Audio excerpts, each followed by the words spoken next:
ప్రత్యేక అవసరాలు కలిగిన దివ్యాంగులకు అండగా ఉండి ఆదుకుంటామని, మీరు మనోధైర్యంతో ఆత్మనిర్భరంతో ముందుకు సాగాలని రాష్ట్ర కార్మిక శాఖ మంత్రి వాసంశెట్టి సుభాష్ పిలుపునిచ్చారు. Artificial limbs manufacturing corporation of India ద్వారా ఏర్పాటు చేసిన కృత్రిమ ఉపకరణాలను మంత్రి సుభాష్ చేతుల మీదుగా సోమవారం పంపిణీ చేశారు. దివ్యాంగుల సంక్షేమం కోసం ప్రభుత్వం అందిస్తున్న సేవలను సద్వినియోగం చేసుకుని సకలాంగుల మాదిరిగా సమాజంలో ఉన్నతంగా ఎదగాలని మంత్రి సుభాష్ విభిన్న ప్రతిభావంతులైన దివ్యాంగులకు పిలుపునిచ్చారు. ఈ సందర్భంగా ఆయన మాట్లాడుతూ నియోజకవర్గ పరిధిలో సుమారు 86 లక్షలతో 290 మంది దివ్యాంగులకు 554 కృత్రిమ అవయవాలు పంపిణీ చేశారు. ప్రభుత్వ రంగ సంస్థ అయిన అలింకో భారత ప్రభుత్వంలోని సామాజిక న్యాయం, సాధికారత మంత్రిత్వ శాఖలోని దివ్యాంగుల సాధికారత సంక్షేమం కోసం పనిచేస్తుందన్నారు. కృత్రిమ అవయవాలు ఉపకరణాలు, వాటి భాగాల లభ్యత, వినియోగం, సరఫరా, పంపిణీని ప్రోత్సహిస్తుందన్నారు.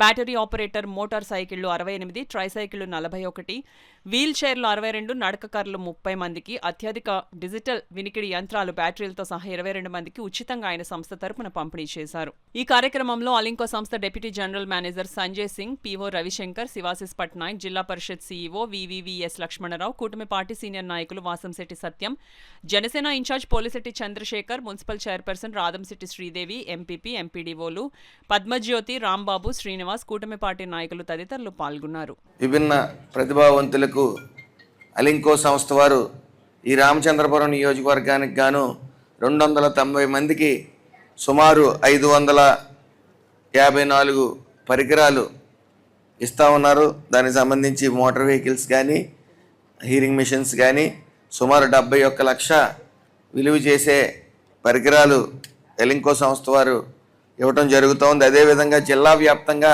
సుమారు 2085 మందికి 3502 పరికరాలు ఇస్తూ ఉన్నారు. దాని విలువ 3,98,46,168 రూపాయలు విలువ చేసే పరికరాలు ఇస్తున్నందుకు అలింకో సంస్థ వారు మరి ఈ జిల్లా యంత్రాంగం కూడా అదేవిధంగా ఐడెంటిఫై చేయడానికి వీళ్ళందరినీ చాలా కృషి చేసి ఇంత మహోన్నతమైన కార్యక్రమాన్ని మరి చాలా చక్కగా ఏర్పాటు చేసిన అధికారులందరికీ కూడా హృదయపూర్వక నమస్కారాలు తెలియజేస్తూ